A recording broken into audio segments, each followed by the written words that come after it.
Layers അങ്ങോട്ടും ഇങ്ങോട്ടും നീങ്ങി പോവുകയാണെങ്കിൽ, കറക്റ്റ് ഓർഡറിലല്ല വെക്കണമെങ്കിൽ, ഇപ്പോൾ സെൻറ്ററിൽ വെച്ച ലെയർ കുറച്ചൊന്ന് സൈഡിലേക്ക് നീങ്ങിപ്പോയാൽ ആ ഒരു സൈഡ് മാത്രം ഇങ്ങനെ ബൾജ് ചെയ്ത് നോക്കും അല്ലേ.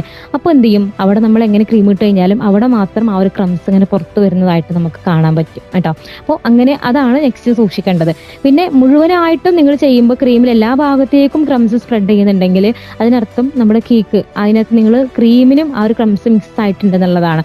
അപ്പോൾ അതില്ലാതിരിക്കാൻ വേണ്ടിയിട്ടാണ് നമ്മൾ ആദ്യം ക്രം കോട്ട് ചെയ്യാൻ പറയുന്നത്. അപ്പോൾ നമ്മൾ ആ ഒരു ഫില്ലിംഗ് ഒക്കെ കൊടുത്തു കഴിഞ്ഞ് ക്രീം ജസ്റ്റ് ഒന്ന് വളരെ കുറച്ച് ക്രീം എടുത്തിട്ട് മാത്രം ക്രം കോട്ട് ചെയ്യുക.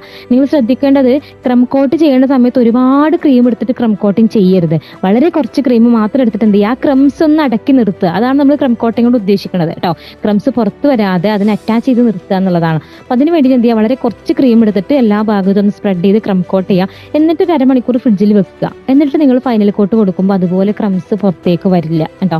ഓക്കെ.